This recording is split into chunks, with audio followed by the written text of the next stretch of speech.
All right, cool. All right, so let's get started with the session. Let's take a look at the agenda that we have for this session. As I said, we'll be talking mostly about the configuration settings coefficient. So I'll give you a brief overview of what those configurations are and how varied they can be. We'll talk about the different kind of tools that we have to manage those configurations. So even before the CCS service that we have, the new CCS service that we have, we've had a lot of different ways to manage those settings. So we'll talk about what options were available prior to this new feature. We'll talk in some detail about a couple of those options, primarily about the admin API, and there's a new tool, or rather, relatively new tool called CF Setup. I'm not sure if anybody is currently using it, but it's been there, I think, since 2021, if I'm not wrong. So that's something that you can use to configure your ColdFusion settings as well.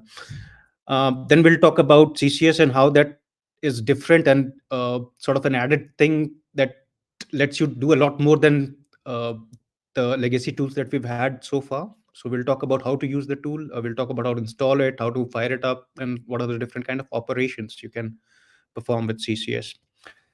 Uh, the tool actually has. Let me see if I don't think I'm sharing my camera. Let me try and do that. I hope you guys can see me now. Sorry about that.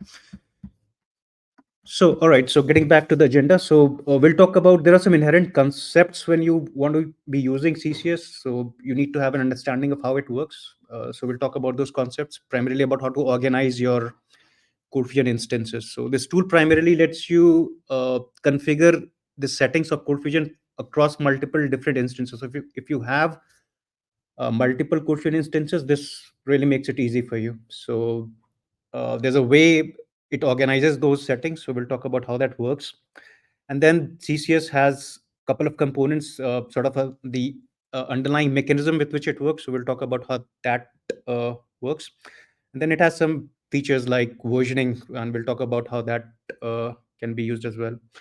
Now, CCS also has a few limitations. So we'll talk about what those limitations are, and I'll try to wrap that up with a nice walkthrough and a demonstration of how to actually use it. Right. So before we get into the details of configurations, I'll just give you a brief on the CCS system, or the Central Configuration Server System. So it's primarily a system that lets you propagate all the changes from one node to all the other nodes. So you make a change in one node, it gets automatically propagated to all the other nodes. So they're all in sync with each other. So the settings that you have in your cluster are all centrally managed. And like I said before, you can have different instances. You can apply different settings to different instances, so it can be used for that as well. And all the configuration settings that you have in a larger cluster of multiple ColdFusion instances, they're stored in one location on the CCS server. So we'll take a look at how that works in one of the subsequent slides. And then, of course, it lets you manage different versions of the configuration settings that you make. So over the years or over the days, if you are changing settings, right? So it will keep a history of all those changes that you've made. And at any point of time, you want to switch back to a previous state of existence with respect to the configuration settings, you can easily do that with a click of a button. So we'll see how that works as well. Right. So before we get on with CCS, let's talk a little about what kind of configurations you can have in ColdFusion. Now, ColdFusion is the primary reason why most of us would be using ColdFusion is because it has a very robust and rich integration with a lot of different services. So what you have in the screen there is all those integration features modularized into different packages. Now, this is something we started with in 2021, right? So with 2021, you now have a very lean installer where you just install the core ColdFusion runtime, and if you are using any of these features, you can just install that package without having to install everything. So there are approximately, I would say, 50 to 54 different packages which you can selectively install on your ColdFusion server. And as you can imagine, each of these packages, they're going to have their own settings, right? So they all bring in their own settings, and then you on top of what ColdFusion already has. So you've got a ColdFusion runtime engine which has a bunch of different settings, and with every package that you add, you introduce some additional settings that you'd probably need to manage, configuration settings that you'd have to manage. Now, over the years, all the settings that are pertinent to ColdFusion installation, they're all stored in this location, in your lib folder. The lib folder is where all the libraries of ColdFusion is located. All the jars would be located. Jars that ColdFusion is using and jars that it needs to talk to the other services, right? Now, since we've modularized it, they've moved out from this location to a modules folder. They are now managed by something called OSGI. There's an OSGI based system that manages those dependencies. So those libraries have moved out of here, but most of the libraries would be in the lib folder. And along with the libraries, you'll have these configuration files. Now, the pattern that we follow is all the configuration files, they have a prefix called neo, and then you've got the feature name for which those configuration settings are. So you'll probably have something like neo logging, which will control all the logging parameters of your ColdFusion server. For example, what should be the rollover interval once the size of the file goes to a certain extent, or log file goes to a certain extent. If 5 MB is the default value, you can change the default logging location as well. Likewise, you can have things like data sources, where you all the data sources that you're creating in your ColdFusion instance, they get stored in this XML file. So likewise, you'd probably have, I think, 30 to 40 or different configuration files. And this is just the set of XML files, but then you'll also have some other configuration settings, like in the form of maybe properties files. So you've got caching properties that get stored as, I think, CCS or CCF uh, properties in the same folder. You've got JVM config that I'm sure most of you would be familiar with. That is a configuration file where you can specify the JVM parameters of your ColdFusion server. If you are using anything custom, like you'd probably want to have a bigger heap size than the default value that we supply. And you can even point it to a different GRE location, right? So that's also a configuration file. So along with these XMLs, you've got a bunch of different properties file and configuration files that are also there that you don't see in the screenshot. Now, here's a structure of what a typical XML, or rather, I would say, new XML file looks like. It basically is just a XML representation of a key value pairs. So we've got the configuration setting, and then you've got the value that this configuration setting is being set to. So all that is laid out uh, as XML attributes. And this is the basic structure that is followed by almost all the configuration XML files. Now here you've got the runtime XML file. This file is the set of properties that are there for the default ColdFusion instance. So if the core runtime engine of the ColdFusion server. So this has about, I would say, a bunch of different, approximately 80 different settings. They're all stored in this XML file. You just see a small section of it, but it has a lot of content there. So all in all, I would say there are approximately about 54 different packages that I showed you earlier, or modules, as you might also want to call it. And then you've got approximately 50 different config files, XMLs and those properties and config files. We've got a tool called CF Setup, which is kind of a CLI based solution that lets you change the configuration settings. So there's a set of categories that we organize all these packages under. For example, data, like the configuration file that I showed you earlier, the data sources and XML, right? That's actually a category to itself. But if you install it as a package, you've got an individual package for every data source. So MS SQL Server is one package, MySQL is another package, Oracle is a third package. So you've got one category of data source that is mapped to multiple packages. So approximately 40 different categories and 54 packages is one way to look at these things. And all in all, I would say together there would be approximately 800 configuration settings that are used in a typical full installation of ColdFusion server. Uh, that's the key value pairs that we were looking at in the XML file in the previous slide. And then there's also a mechanism called admin API. Now, what admin API does is that it lets you change these configuration settings at runtime on the go. So it's, instead of making those configuration changes in the file, you can directly call it, make changes to that using your application logic, using CFM and CFCs, right? So that is the mechanism that we expose. I'll show you how that works. So we've got approximately 21 different CFCs through which you can manipulate the settings at runtime using your application code. Right. So here's the list of all the different tools you can use. Of course, you're sure you're familiar with the admin UI. So when you log on to the administrator, you've got a web UI wherein you have different sections, categories, and different tabs. You've got settings for the main server settings, and then you've got things like data sources, scheduler, logging settings. So Everything is laid out as categories and tabs. You can simply make changes to those values and drop downs and input boxes, and you can hit the submit button. It does the job to make the changes, and most of the changes can take effect right away. But for some changes where you get a messaging saying that you need to restart the server, of course, you need to restart the server for the changes to take effect. Then there's the admin API mechanism that I spoke about.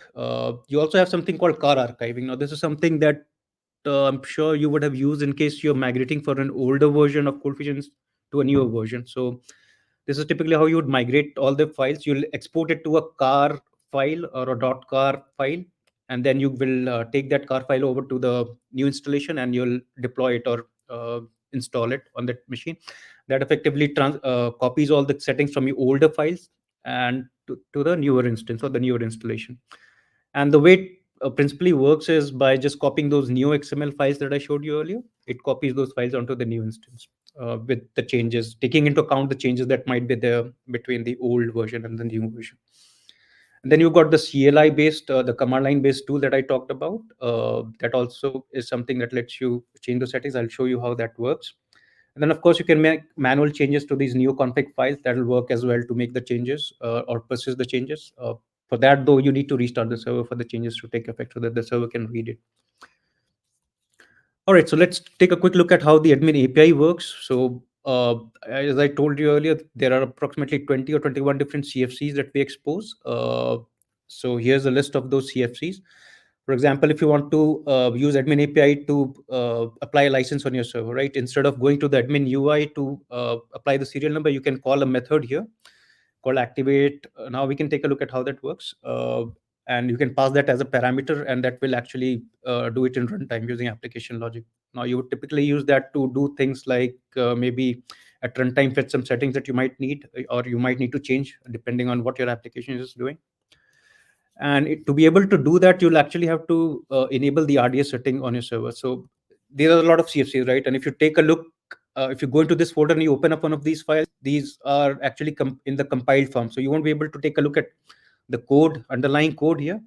But there has to be some mechanism through which you can actually see what the APIs are, or what the method names are, and what are the parameters that these methods accept, right?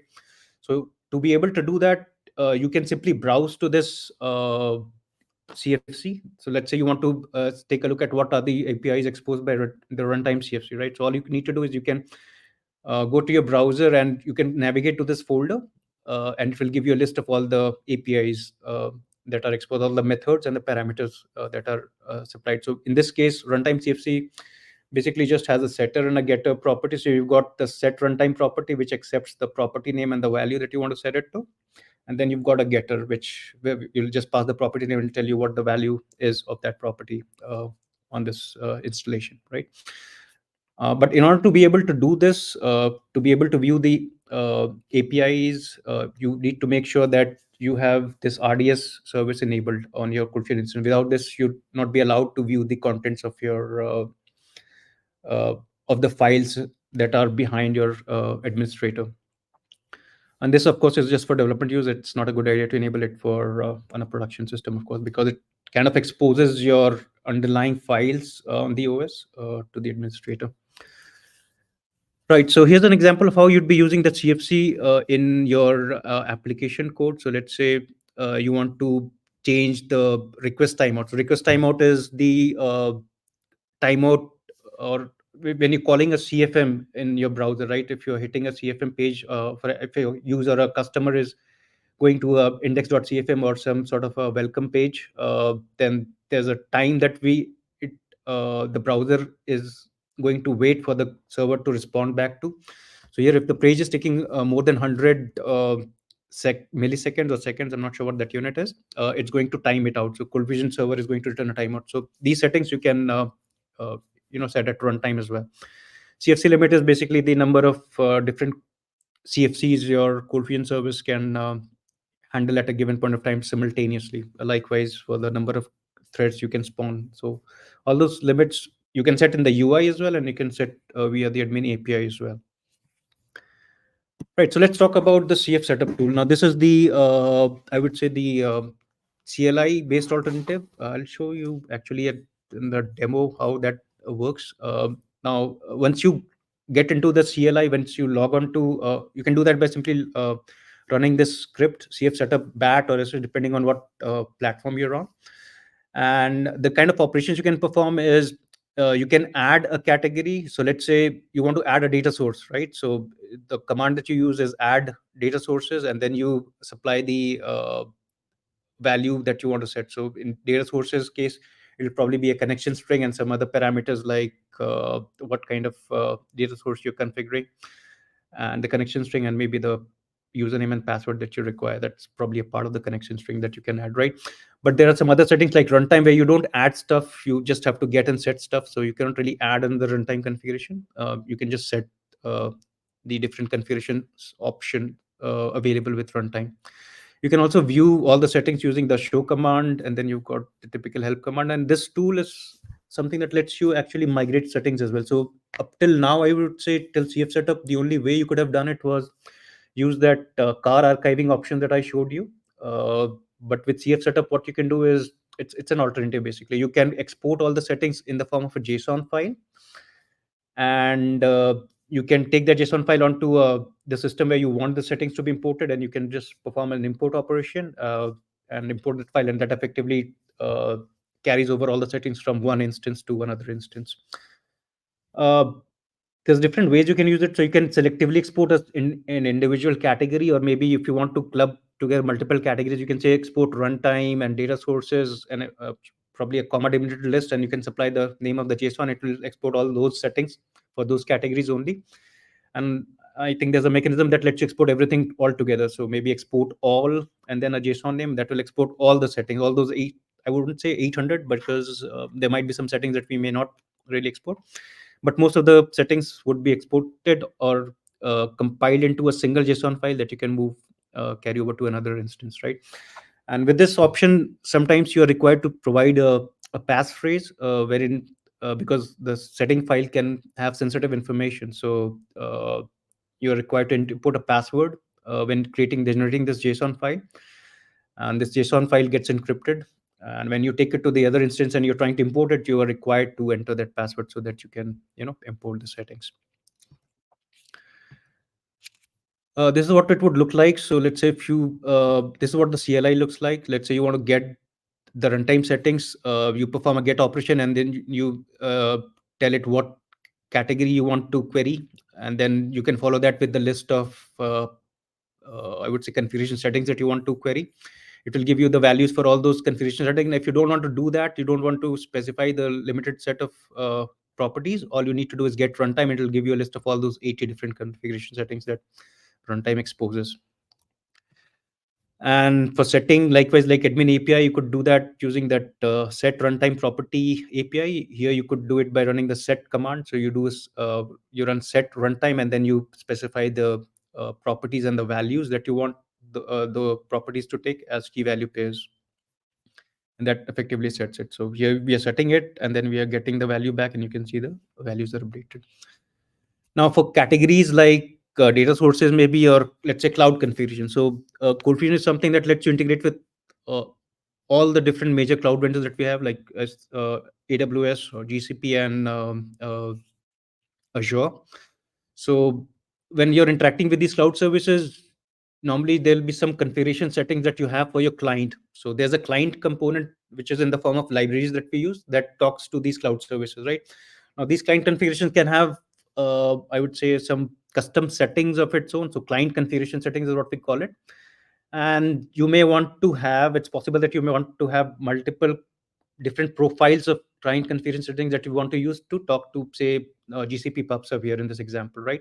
So you can have multiple such configurations, so that this tool lets you add such profiles or configuration settings. Even for PubSub, you can have multiple such configuration settings. And the way you do it is by using the add command. So you say add, and you specify the category name, which is cloud configuration. Then here in this case, service name is PubSub. PubSub is a GCP service. If it was S3 storage, it would probably be service name S3 storage, or whatever we use for that category name. And then you supply that profile name. And here we're just adding a profile, but we're not specifying any property. So it's going to take all the default values that are there for this profile. But if you wanted some custom properties, you could have simply followed this command with the key value pairs of the properties, specific property values you wanted to specify when creating this configuration. All right. So, and this is how you would use the export and import command. So here we are exporting the runtime category, all the runtime settings into a single JSON file, and here you'll see that it's prompting you to enter the password. And when you're exporting, taking it and importing it to another instance, is going to ask you to enter the password before you can import the settings. All right, so let's talk about how so far whatever we have been talking about was in the context of an isolated instance of ColdFusion instance where you have a bunch of different settings and you have these tools that you can use to change those, set those settings and see what those settings are. But in a practical scenario where if you're managing a business out of your ColdFusion installation, then you're likely to have more than one ColdFusion instances, right? So you'll probably have your application sitting uh, somewhere else, and you'll have a web server that will be configured with your instances. So you'll have a cluster of two instances maybe, and then in all likelihood you would want these two instances to share the settings, right? Right. Till now, you'd probably have to manage that by setting it here and then setting it here as well, individually, manually, through any of the means that we've discussed so far, right? Now, this setup can get a little more complicated, right? So you may have a development setup where you've got those instances that you use typically for your development purposes, and then you probably may have a different set of ColdFusion instances that you're using for your production use, for your actual business, right? Now, as you can imagine, the settings that you would want to have for the staging cluster may not be the same as what you would typically have for a production cluster. So, give an example. For example, these performance parameter that we've been looking at, right? Like the request limit or the amount of threads you can spawn or the amount of CFCs your ColdFusion can handle in a given simultaneously, let's say, right? So you can have lower values for staging instance, but you'd probably want to have a higher value for production instance.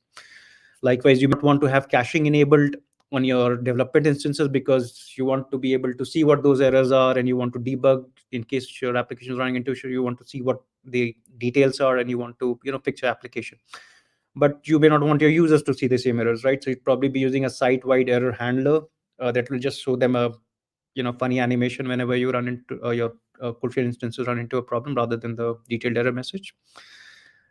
And uh, of course, caching is something that you typically would want to be running for a production server because that improves your performance, right? But on the other hand, if you've got caching and if you run into you make a change at the back end, right, it won't reflect unless you force refresh the cache, right? So you don't want caching on your staging instance because it's a bit of a work for you to see your changes manifest into an error or the change in the desired behavior right away, right?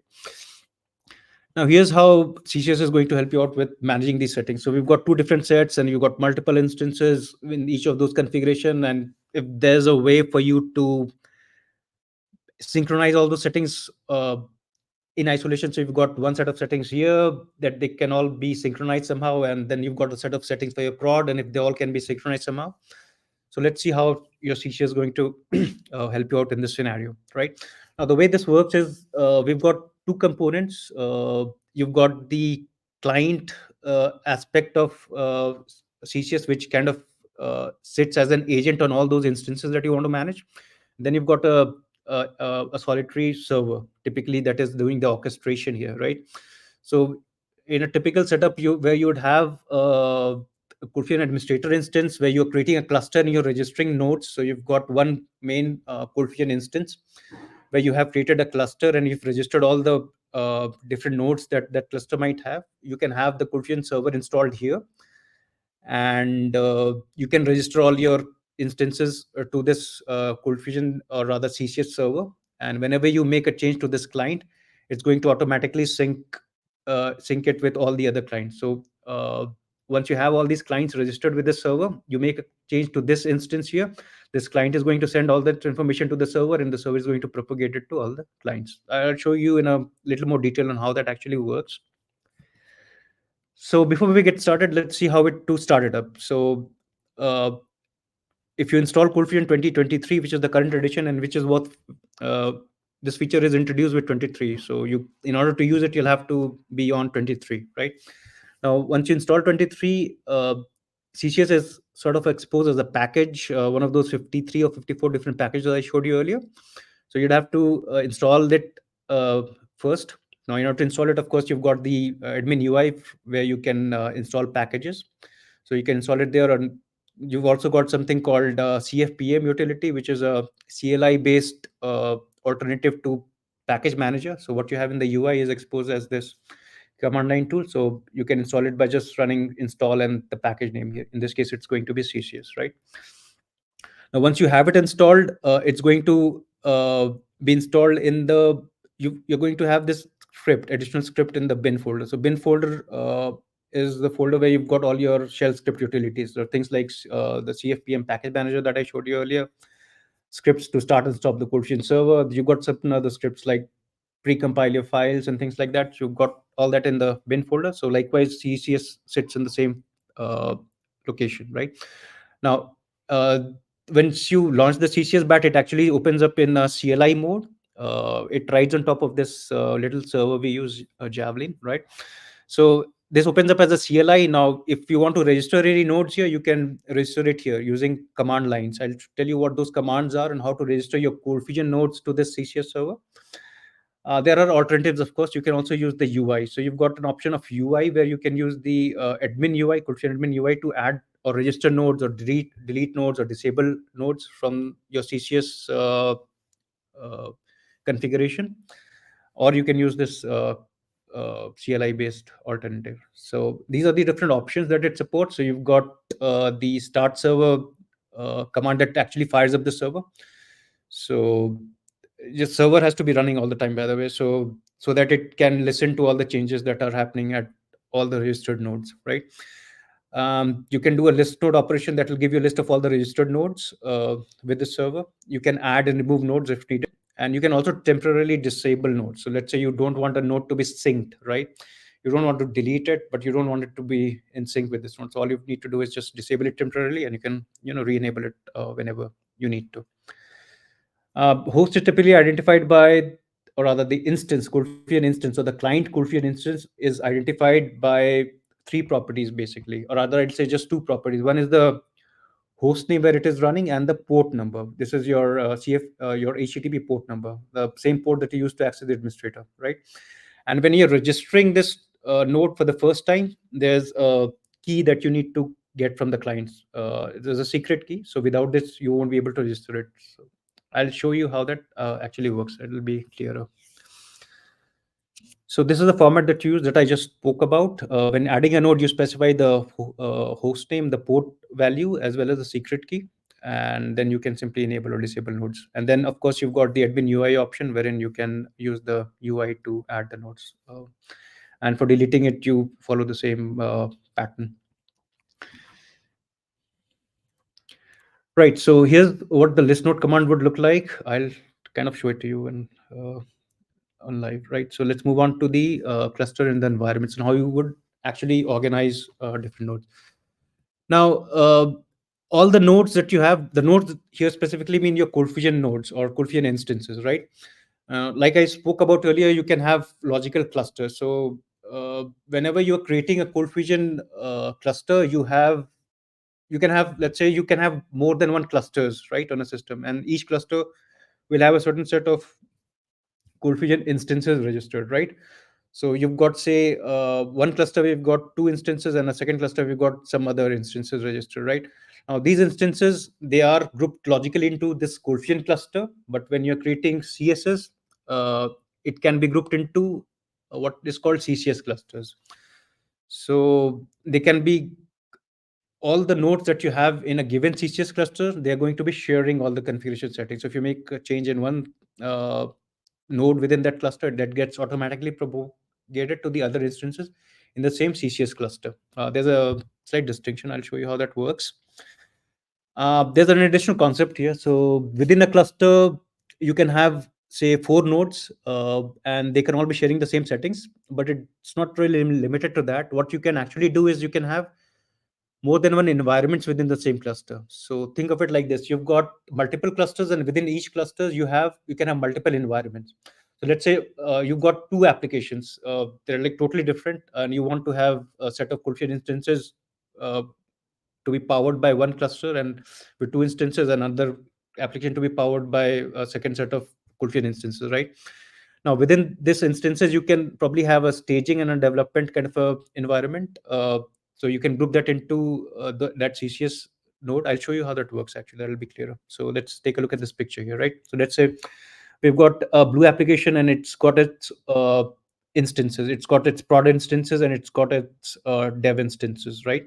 Now, all the prod instances should ideally be sharing the same settings, and all the stage instances should be sharing the same instances, right? And they're all grouped into this.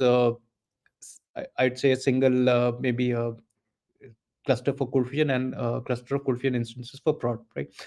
Now, what you can do with a CCS server, if you want to manage it, you can define a cluster which is defined at the CCS level, and in CCS you can define the environment. So CCS, the same cluster, you've got the same cluster here. So here you've got two ColdFusion clusters, and then all of them, they belong to the same CCS cluster, and within that cluster you've got two different environments, one for dev and development purposes, and one for prod purposes. So all the instances within the dev environment, they're sharing the same settings. So if you make a change to CF instance one on the left side, that will be limited to the that cluster. So it will propagate to the instance 2 on the left side, but not on the to the instances on the right side. So likewise, you can have another application, and that can be managed by a separate CCS cluster, and then you've got a separate environment here as well. Now, there's one other way you can manage the same thing. So let's say here you've got four different ColdFusion clusters, but only two CCS clusters, right? For uh, each one of those applications, right? So but let's say you want to have the same environment development configuration settings across the different applications, right?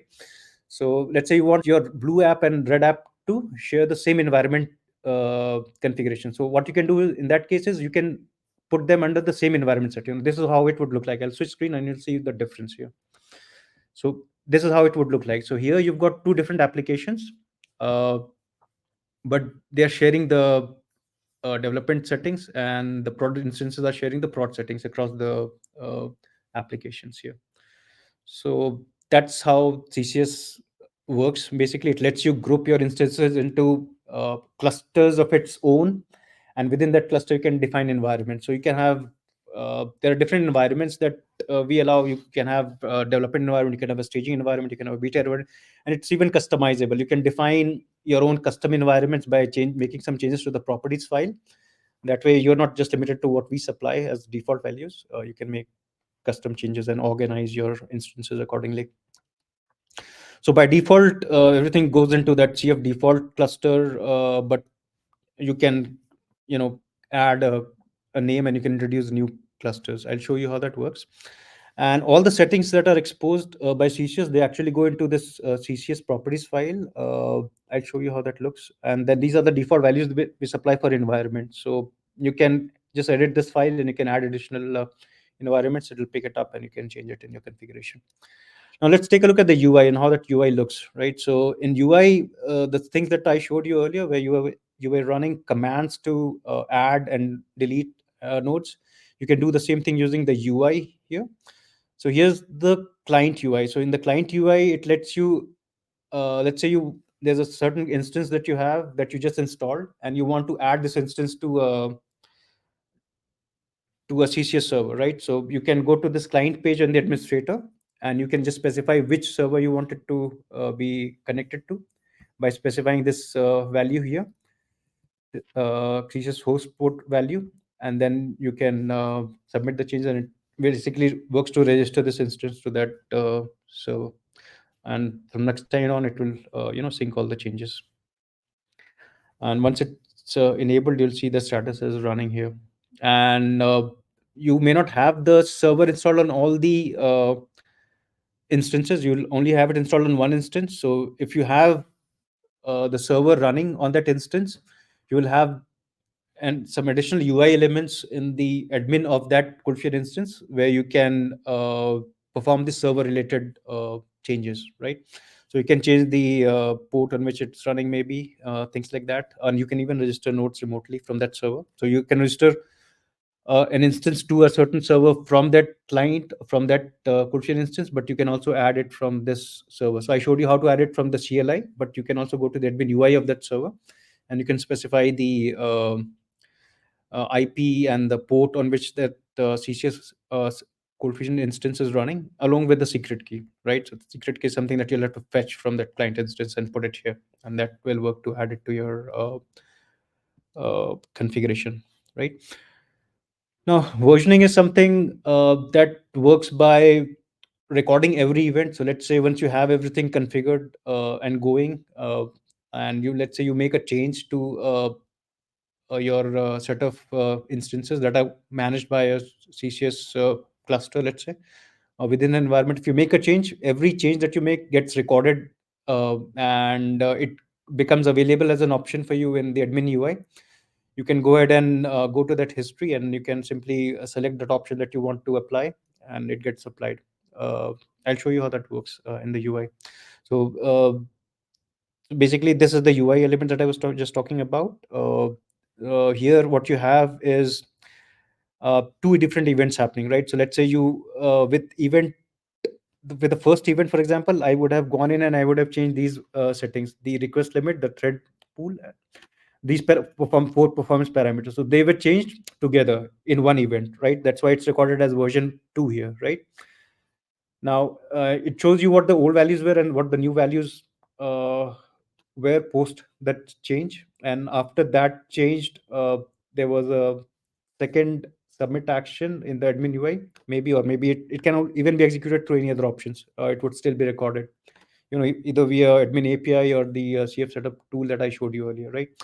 So the changes can either happen through the admin web UI or through any of the other means that we saw earlier.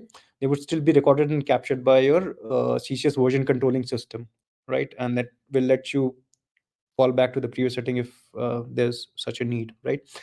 So here, if you want to go back to say 2510 and these settings, all you need to do is select one from the drop down here and hit load, and it's going to switch all these four different settings. In fact, not just four, but even this, right? It'll go back to the way this value was earlier, right?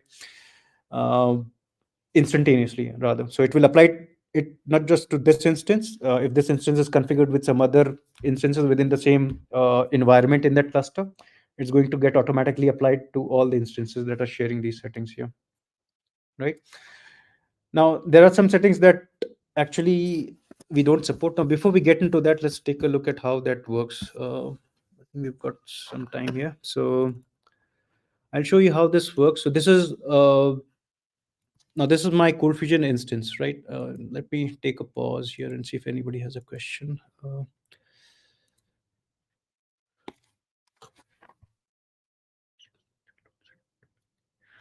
Necessary to log into each instance of load setting? Yes. So you can do that by going into the client setting, the administrator UI of that setting, and you can select. I'll show you how that works to make that change. Uh, I can show you what the port numbers are, and you'll have to allow those ports to be able to. So 7071 is the default port that the server uses. That'll have to be accounted for in your environment, so that the requests are going to. These are all basically HTTP requests, REST requests. So the port has to be enabled.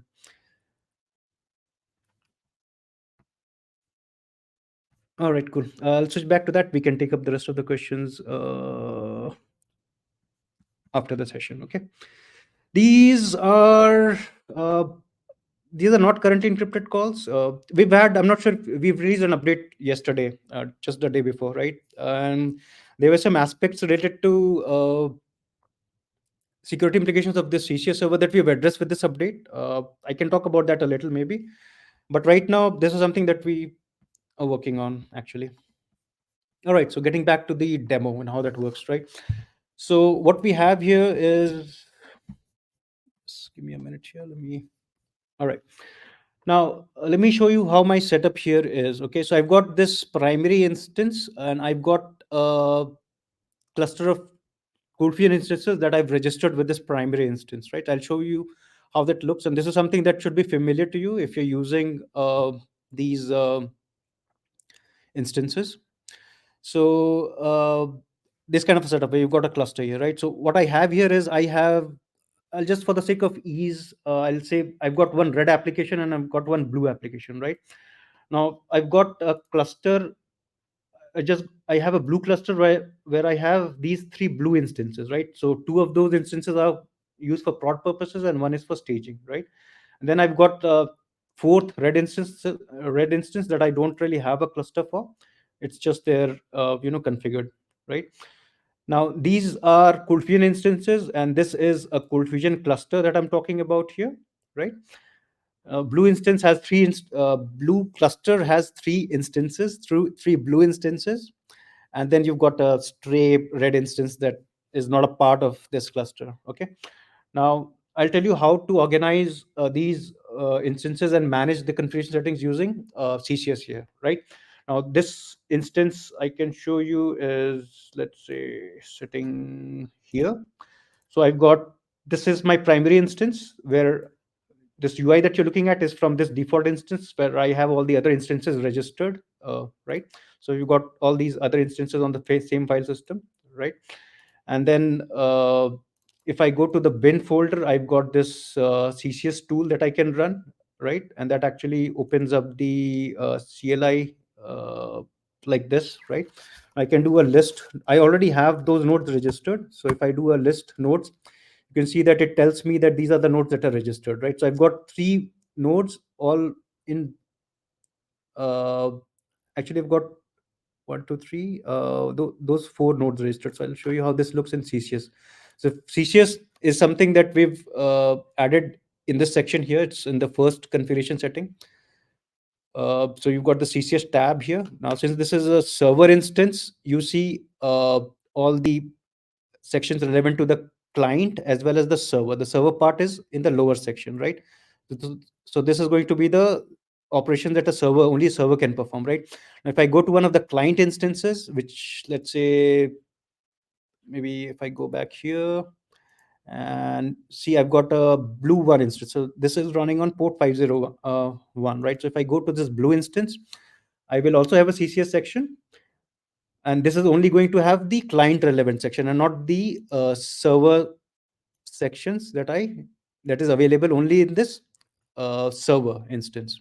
Okay, things that lets you change the configuration settings for the server, like which port it's using maybe, or rather it lets you here, this lets you add the new node, and here it shows you all the nodes that are registered to this instance, right?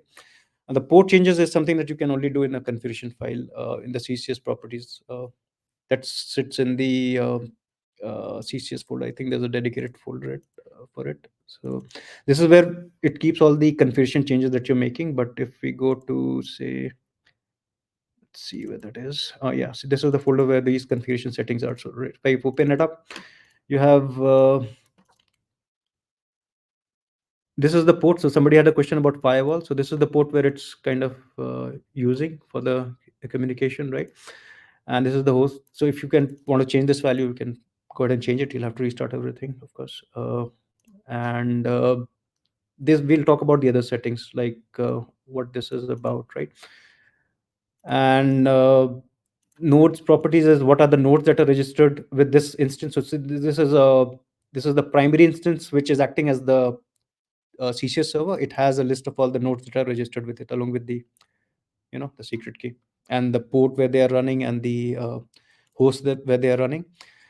And JE context is like if you have things running on a JE dedicated JE application server, like maybe Wildfly or WebSphere, then you'll have to be using a context, because one application server can host multiple ColdFusion instances, right? And there, the way you distinguish those instances is by calling out the context path that they're using, right? So that's what that is for as well.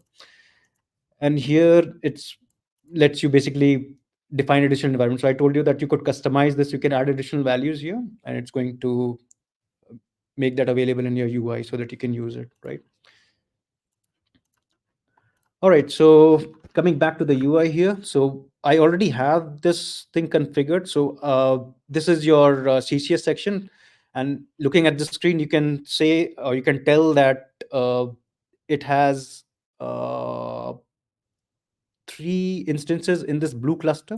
Now, this cluster is not the same as your ColdFusion cluster. This is your CCS cluster, right? So here I could have added instance from another cluster, or let's say the red instance to this blue cluster in this CCS setting, right? And it would have worked to synchronize it. But here it makes sense for us to keep everything managed under the only for the blue cluster instances. So we've just added the blue instances to the blue cluster for CCS. So if you've got the blue CF cluster that matches with the blue CCS cluster here. So we've got those three instances, one staging and two production instances registered here. So you'll see I've already assigned the environments here. I can change the environment if needed. Okay. And this is the third instance that I've registered here, but since it is not, it is defined under a separate cluster. Any change that you make to this cluster is going to be confined to this cluster. It's not going to spill over to red instance, right? So, all right. So right now, let's go back to the client instance, right? So I've got one and I've got, let's say four. Now, let me log on to say two. So one and two, we know they're part of the same blue cluster, right? So now we've got, let's say if there's a configuration setting you want to change, right? So here you'll notice that if I go back to settings here from, you can see that the settings are same here, they're in sync basically, right? But let's say I want to make a change. I've got one here and I've got two here, right? Now if you can see here that they are part of the same cluster. Now if any change that I make to one is going to be automatically propagated to two, right?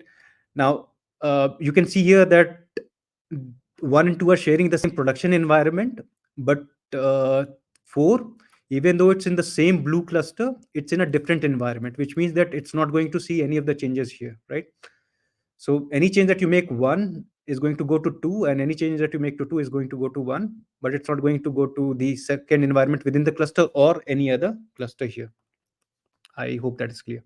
So let's take a look how that works. So let's say I come back here and I enable the white space management. I make that change, and let's say I make this to a really short interval, say 20 seconds or what, and I go ahead and make this change, right? So as soon as I submit it here, I'm at one, right? I'll switch back to two, and I'll refresh the page here, and you'll notice that the change was instantaneous, right? So now it has changed to 20, and this thing is, let's go back. Did I enable it or disable it? Okay, I'm not sure why this did not change. I'll have to check. Okay, let's try and submit it here. Let's come back here and refresh it. Okay, I think there's something wrong with that setting. Anyway, so let's try something else maybe. Let's say in memory limit to say 30 here. This would be client one again. Let's make a submit operation. Come back here and I'll refresh it.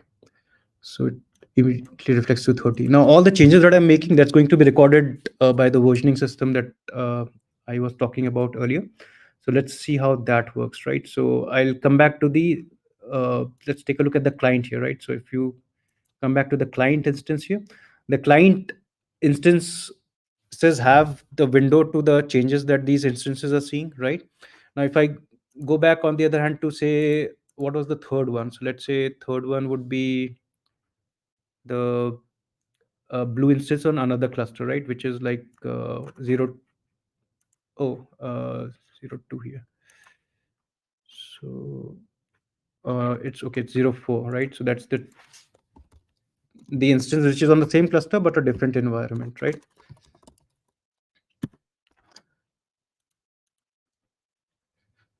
So you can see that it has its own settings. It has none of the changes that we've made on the other instances. So coming back to the two instances that are sharing the settings. So if I go back to the CCS version, you'll notice the changes, right? So I've got 5 different events here, and they're all showing up under this latest version thingy.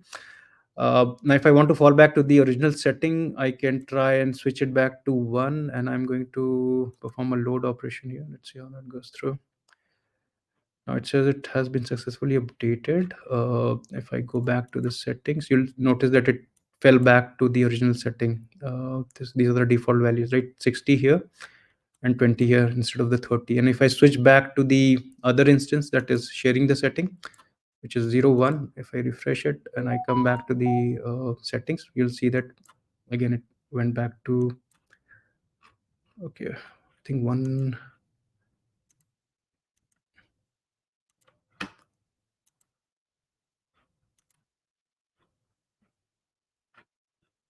Okay, let's go back to the, I'm not sure why this is not reflecting the change here. Let's see. Latest version. Let's see if it's recorded here as a different event. Okay, let's try and make the change here and see if that goes through. So let's say with 2, we had the change from 25 to 30, right? So if I set 2 here, okay, let's log back in.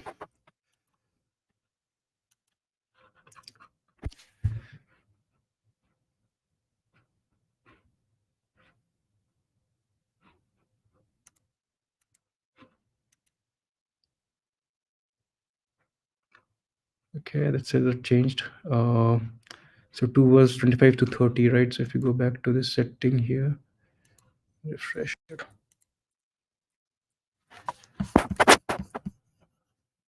Okay, I think there's something wrong with my versioning system in the least. Probably have to go back and check why that's not working. But what we can see is the sync thing is happening, but there's something wrong with my version here. Right, so let's move on to some of the other things, right? So here's the option that lets you add, list the nodes. So let's say I bring in a third instance. So let's say I've got the red instance here, right? So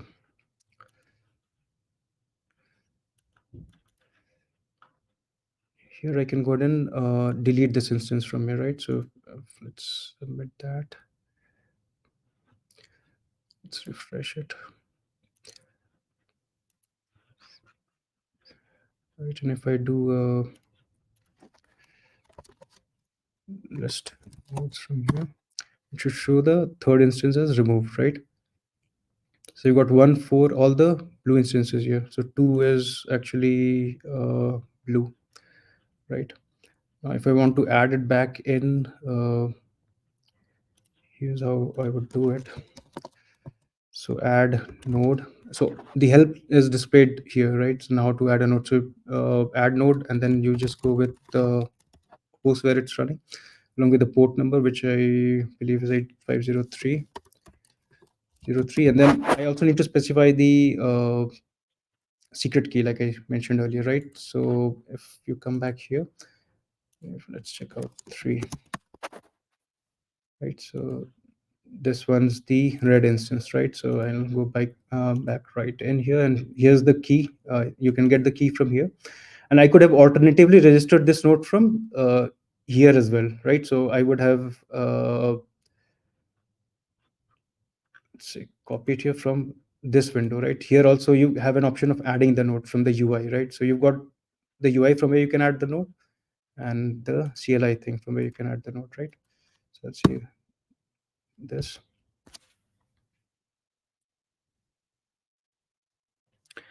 If I do a list nodes, that shows me the third node as well. If I go back here and if I refresh it, it sorry, here. So the fourth node is added here as well. Now let's see if I can change the cluster name to something else. Let's say let's add blue.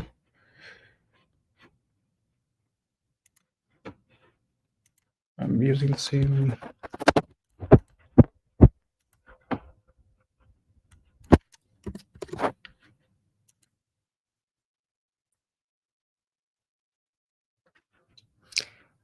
Right, so let's come back and refresh it here.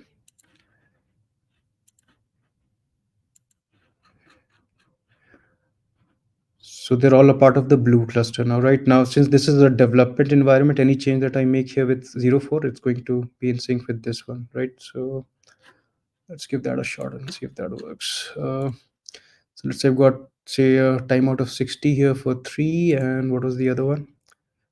Development here is 4, right? So I'll go to 4 as well.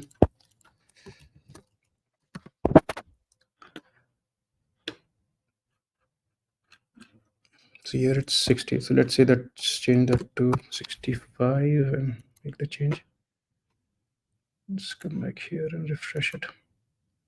So the change was instantaneous, right? So now we can see that they are sharing the changes as well. So you can, play around. You can make changes. You can move things from one configuration to another one. It's going to sync your settings. The version thing, I'm not sure why that's not working. I guess I'll have to spend some time and find out the reason. I'll give you a brief overview of how it all works in the back end, right?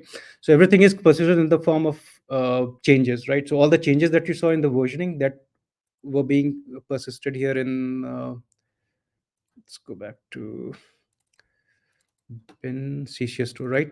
So uh, you see the three folders here. So you've got one folder for every CCS cluster that you have created. So if you go into the blue, you'll see now it has the different environments that that cluster had, right? So I think red had only one environment, so you should see only development, right? But blue, we created multiple environments, right?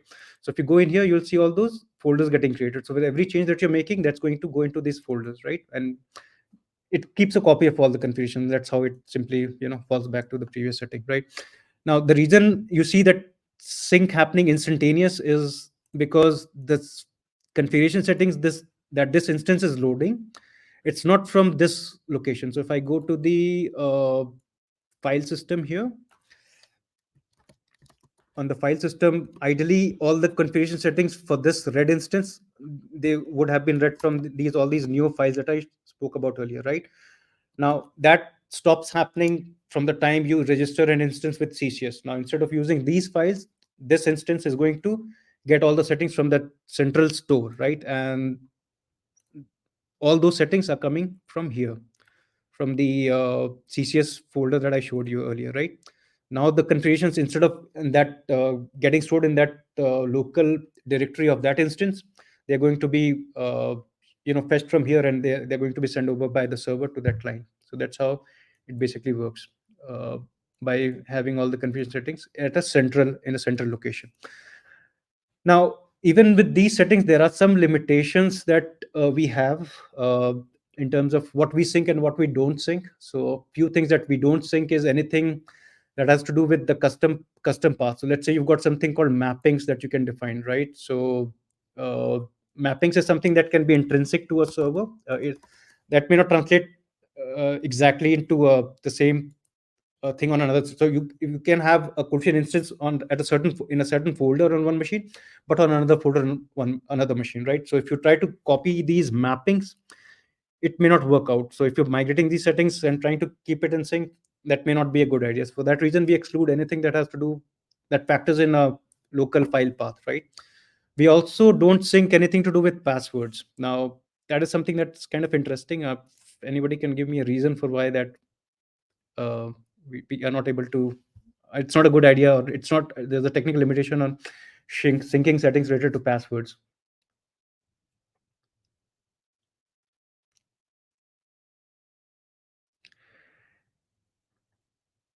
Yes, they are encrypted, but what is the reason? I mean, they are encrypted on instance 1 and instance 2 as well, so why can't we sync the...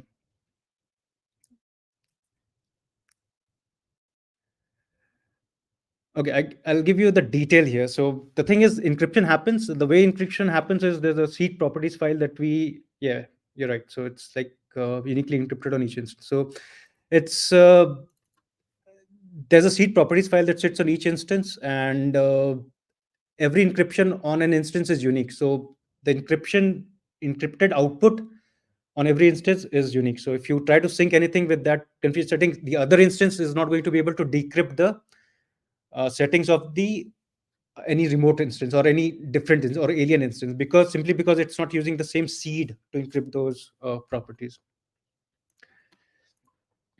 All right, so We don't sync JVM config as well, because that has everything to do with the custom JVM changes that you may have with a within a given instance, right? We also don't sync scheduled tasks. Um, if anybody would want to take a guess on why that's not a good idea, and we don't sync the installed packages as well. I think that brings us to a conclusion of this session. I think we are almost on time, maybe a couple of minutes overdue.